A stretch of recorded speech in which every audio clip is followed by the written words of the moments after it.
Some people say, well, we must meet God's ways, must meet our standards by our own assumptions and our own standards of logic. But the end of that search, the end of that kind of quest for God isn't God. It's a God of our own making. It's a God of our own limited understanding. And there ought to be some things about God that he has let himself be known in his word. There ought to be some things about God that we don't quite understand, that are beyond our comprehension, because God isn't within our control. Because God is God and we are not.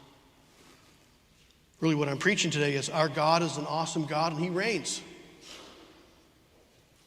Paul, in this passage, he is defending God, not by Paul's own human reason and understanding. He is defending God by his own self-revelation. He goes back over and over and over again to the Old Testament.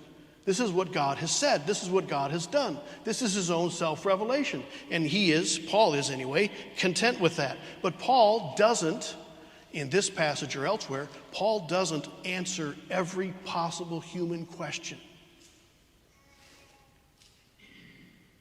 Because God is incomprehensible.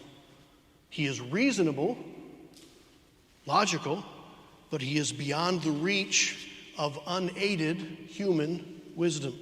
We do not create God, and we do not vote on the character of God.